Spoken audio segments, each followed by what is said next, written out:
Bonjour les amis. Eh bien voilà, ça y est, on y est. C'est Noël. Et alors, ce qui est formidable, mais ça fait partie des miracles et des merveilles de l'Église catholique, c'est que pour Noël, qui est le jour où probablement vont le plus grand nombre de chrétiens à la messe, l'Église catholique a choisi de leur mettre un passage de l'Évangile de Saint Jean, très exactement le prologue de l'Évangile de Saint Jean, qui est un texte absolument incompréhensible. Alors entendons-nous bien, incompréhensible pour qui, pour qui n'a pas quelques explications ou pour qui ne veut pas comprendre, absolument. Mais c'est un texte difficile qui nous permet de rentrer dans l'Évangile de Saint Jean que nous n'avions pas encore lu depuis le début de notre série sur Jésus facile. Alors Saint Jean, en tout cas l'Évangile de Jean, je vous l'avais dit, donc c'est le dernier des évangiles, dû écrit aux alentours des années 90. Et c'est un évangile un peu étrange, car peu de chronologie, un grand caractère poétique et mystique. Je dirais plutôt une méditation de cet auteur appelé Jean sur ce qu'a été la vie de Jésus sur terre, sur son enseignement, sur les messages que nous passe Dieu. Car pour Jean, il n'y a aucun doute, Jésus est né étant déjà Dieu. Et donc, c'est bien, il n'y a pas besoin de beaucoup de preuves ni de recherche d'identité. L'inconvénient de cette approche, c'est que, vous allez le voir, si on n'a pas quelques clés, on a un peu de mal à s'y retrouver. Donc, ce que je vous propose, c'est qu'on prenne le texte et puis je vous fais les explications au fur et à mesure, parce que sinon, ça va être vraiment barbare. Voilà. Je débute. Au commencement était le Verbe. Une phrase que nous connaissons maintenant tous, car on l'a retrouvée dans nombreux fils et dans nombreux discours. Alors, au commencement, les deux premiers mots, il faut savoir que c'est exactement les deux premiers mots de la Genèse. Au commencement, la terre était déserte et vide. Voilà. C'est donc, Jean a choisi de mettre exactement les deux mêmes mots qu'au début de la Genèse, ce qui fixe tout de suite son évangile dans un cadre biblique. Était le Verbe. Alors, le Verbe, c'est une expression un peu bizarre. Le Verbe en grec, logos. Logos, c'est la notion non pas de Dieu, mais de la parole de Dieu. Donc ça, c'est un artifice qu'a trouvé Jean, que l'on peut considérer soit comme un artifice poétique, soit comme une astuce pour éviter de tomber dans des discussions parfois un peu stériles, savoir si y a-t-il un seul Dieu, est-ce que c'est un Dieu visible, invisible, est-ce que voilà. Lui dit non, moi je ne parle pas de Dieu, je parle de la parole de Dieu. Et donc Jésus va représenter la parole de Dieu. Et donc bon, il faut qu'on s'habitue à ça. C'est une phrase que l'on retrouve souvent.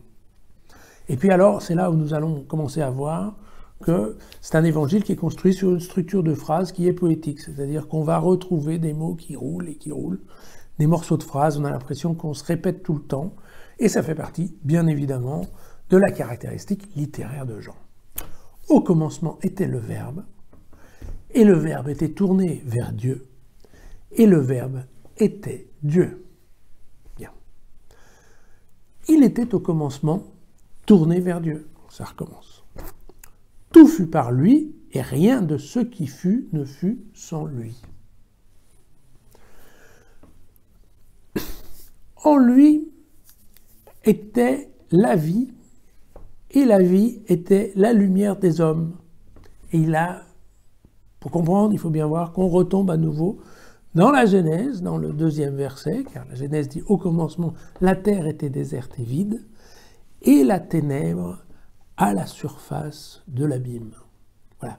Donc, l'idée était que le monde était noir, et qu'en fait, la lumière qui existait était la lumière de la vie. Puis nous allons voir que maintenant, nous allons parler d'une autre lumière.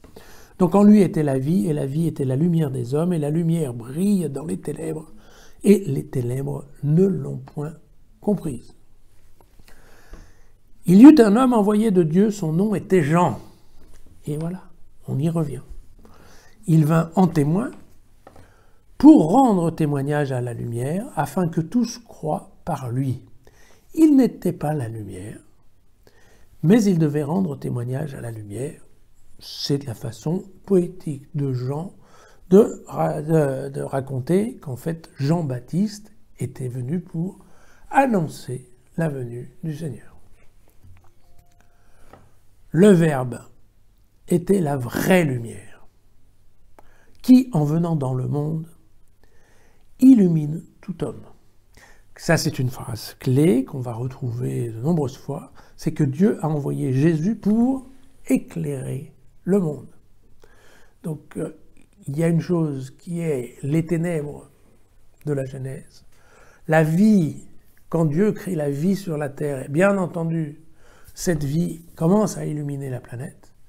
Et maintenant, comme Dieu envoie Jésus, c'est maintenant Jésus, son Fils, qui va illuminer le monde pour que le monde comprenne et le suive. Mais encore une fois, il était dans le monde, et le monde fut par lui.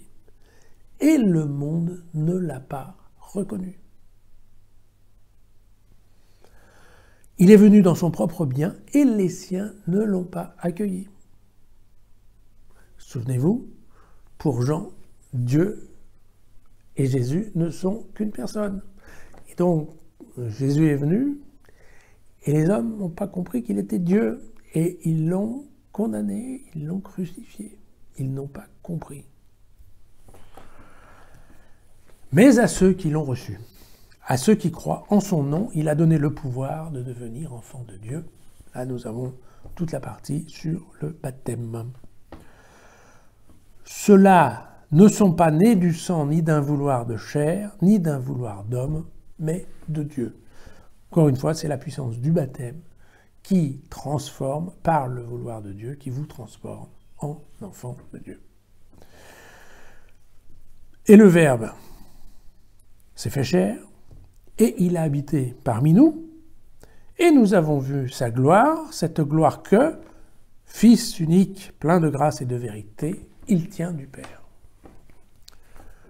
Jean-Baptiste lui rend témoignage et proclame, voici celui dont j'ai dit, après moi vient un homme qui m'a devancé, parce que avant moi il était.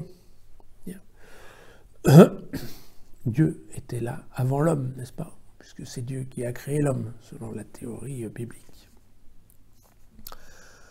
De sa plénitude, en effet, tous nous avons reçu, et grâce sur grâce. Si la loi fut donnée par Moïse, donc, rappelle l'Exode, le mont Sinaï, et Dieu qui va donner à Moïse des tables sur lesquelles sont écrits les 10 commandements, tu ne tueras point. Bien. Si la loi fut donnée par Moïse, la grâce et la vérité sont venues par Jésus-Christ. Donc Jean nous dit dès le départ, dans cette introduction à son évangile, il nous dit dès le départ, voyez, la loi, c'est Moïse, et il n'est pas question de la remettre en question. L'explication de la loi, la vérité, la grâce, comment comprendre la loi, ça, c'est Jésus-Christ. Personne n'a jamais vu Dieu. Dieu, Fils unique, qui est dans le sein du Père, nous l'a dévoilé. Dieu, Fils unique, c'est Jésus. Et donc, vous verrez plusieurs fois dans l'évangile de Jean, on reprend tout le temps cette formule. Il est le Père, et le Père et lui ne sont qu'un.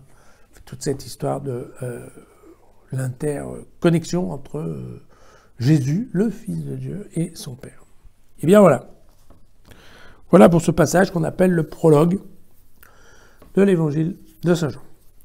Et que Saint Jean aura écrit après un autre bouquin qui s'appelle l'Apocalypse, qui est au moins aussi compliqué à lire et à comprendre.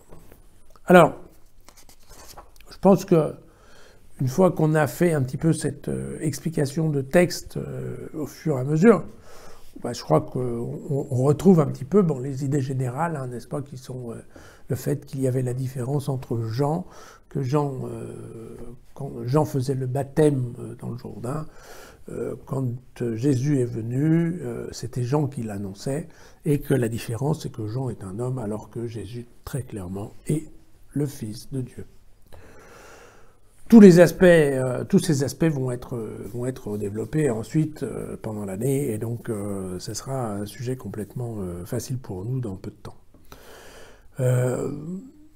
Moi, dans cet évangile de Saint Jean, la seule chose qui m'embête un tout petit peu, c'est l'histoire que Jean insiste beaucoup sur le fait que nous n'avons pas été capables de reconnaître Dieu en la personne de Jésus. Parce que, en fait, eh bien voilà, c'est ça Noël. Noël, c'est fêter la venue de celui qu'on n'a pas reconnu, auquel on n'a pas fait attention. Et je pense qu'on a déjà parlé de cette question, de notre capacité, si on était contemporain de Jésus, est-ce que nous l'aurions reconnu? Et si Dieu nous envoie un autre Messie, ou un autre de ses fils, aujourd'hui, de nos jours, dans un coin de Palestine, est-ce qu'on sera capable de le repérer? Je n'en suis pas tout à fait sûr, même avec Internet et Facebook.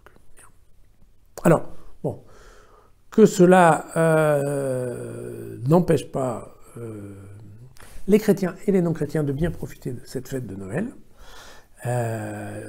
Surtout parce que quand même c'est sympa Noël, hein, surtout si on est bien au chaud dans une maison avec qu'on reçoit plein de cadeaux. Ça c'est super. Essayons de tout faire pour que ça soit aussi sympa pour les gens qui ne sont pas au chaud, qui ne sont pas dans une maison sympa et qui ne sont pas couverts plein de cadeaux. Probablement de tous ces petits Jésus qui sont dans la rue et que nous tournons le visage de telle façon à être bien sûr de ne pas le reconnaître. Enfin bon, allez les amis, joyeux Noël à vous et à demain. À bientôt.